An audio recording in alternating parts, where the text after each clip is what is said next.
Hello, and welcome to Biblical Counseling for today. My name is Christy. Today we're going to be continuing on our video on what are the effects of narcissism.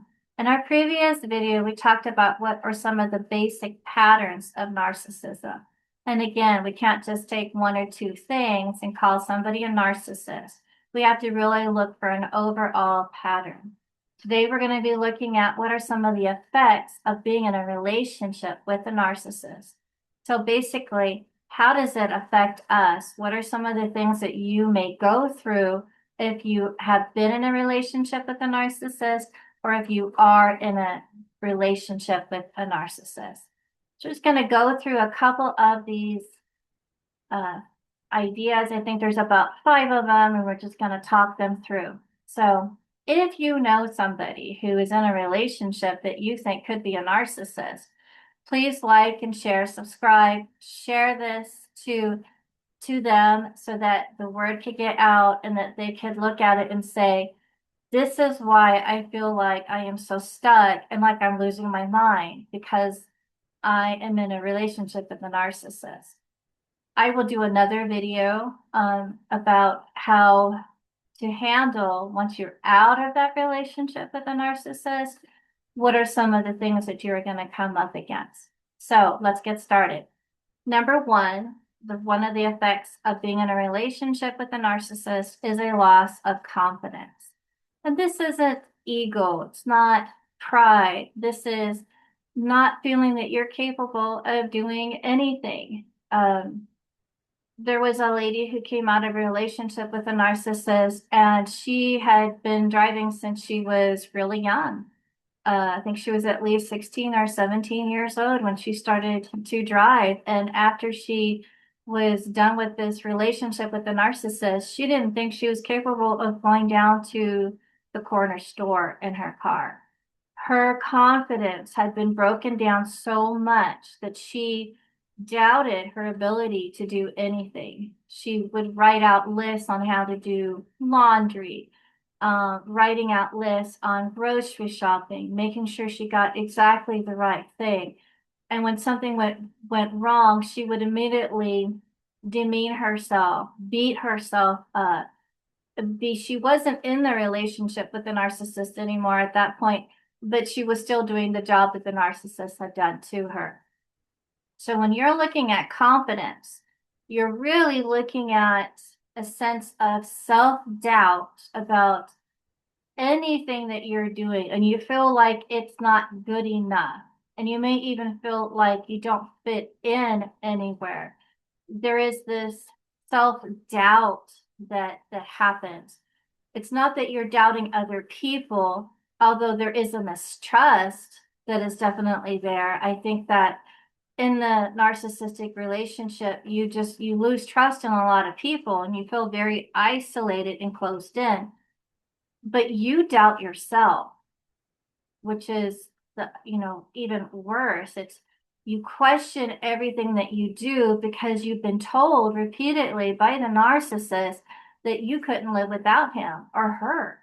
And if I say him a lot, I'm sorry, but it can be both ways. I mean, it's not only guys who are narcissists, there are women who are narcissists as well. So that's something to really keep in mind. But this sense of self-doubt questions everything that you do. So, for instance, should I say anything? Should I speak up? Is it okay to voice my opinion? What if I did go here? What if I did do that? What job am I capable of doing? There are all of these self-doubts that limit the person and keep them stuck. So one of the reasons why a lot of women, for instance, stay in a relationship with a narcissist because they honestly don't think that they can make it on their own. They really don't because they don't have the confidence anymore. They have self-doubt and now they're losing their identity. So if the person has stayed in a relationship with a narcissist long enough, they're no longer going to know who they are. They're not going to know their dreams anymore because their whole life has revolved around this person and trying to keep peace with this person. and making this person happy. So if you ask them, well, what would you like to do? They're going to probably say, I don't know. I don't know what I like anymore.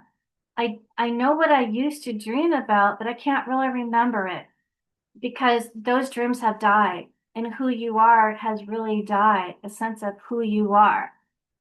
You no longer have your voice because when you try to use your voice, it didn't go anywhere. It didn't get anything done. In fact, it made the narcissist more angry and more upset. So the person in that relationship just learns to be quiet and try not to rock the boat. So it seems strange to be able to have a voice and to say, this is who I am, and it's okay to be who I am. So I would say the person begins to not have an identity. They don't know who they are. They don't know what they like. They don't know what they want to do. They are stuck living in survival mode in that moment. The next thing is, and I talk a lot about this on my channel, is the guilt and the shame. Guilt because they feel like they're doing everything wrong. Shame because they feel like that. Guilt and shame because they found themselves in a relationship with a narcissist because it took them so long to realize that they're in a relationship with a narcissist.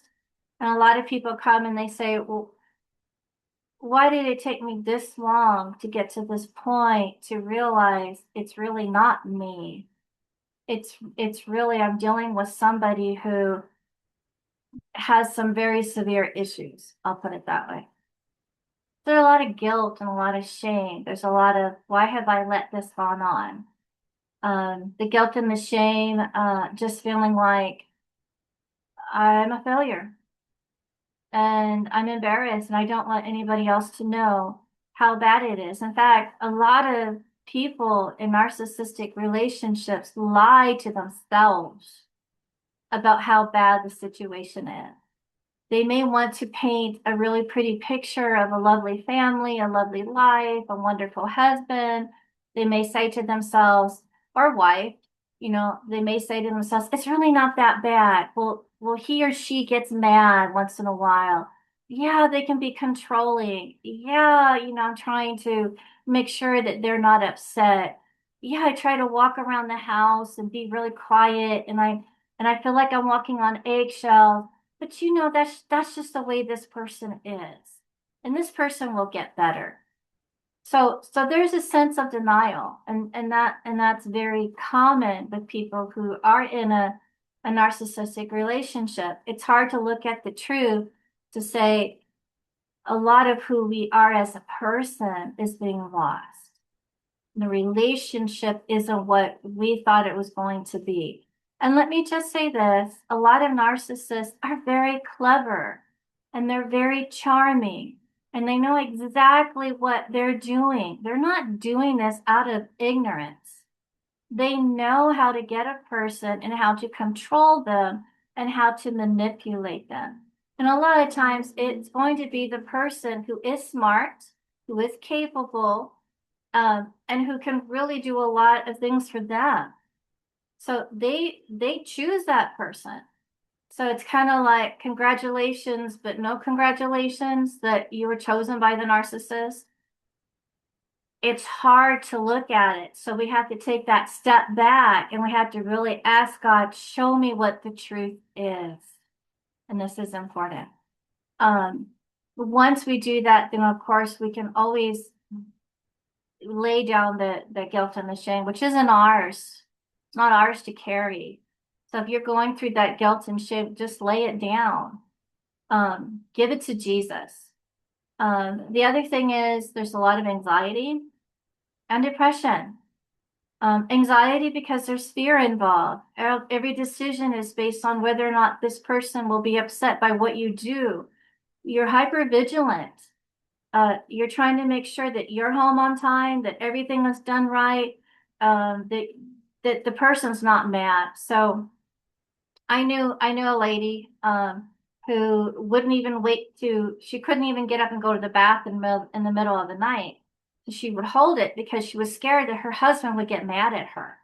And there were a few times when she did that and he was really mad and that he made it all about him. Like, I have to work. I'm so tired. How could you possibly go to the bathroom? And she was standing there crying because she really had to go to the bathroom. And she was like saying, I'm so sorry. You're so right. What was I thinking?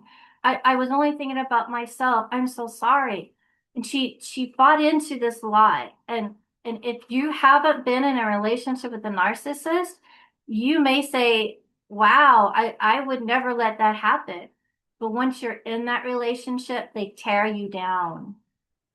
They make it their world. You're no longer thinking like somebody on the outside saying, if I got to go to the bathroom, I'm going to the bathroom. I'll walk softly. I'm not going to pound my feet. I'm not going to slam the door. But trust me, if I got to go to the bathroom, I'm going to the bathroom. And if you don't like it, then you go sleep in another room. But see, the person in this type of a relationship is stuck and it's all about that person's world. It's no longer about you, it's only about them. So there is this anxiety and this depression that comes along with it because you just don't know what to do. You just feel stuck. The other thing is there can be sleep issues, insomnia, there can be health issues, aches and pains and migraines, headaches, digestive issues.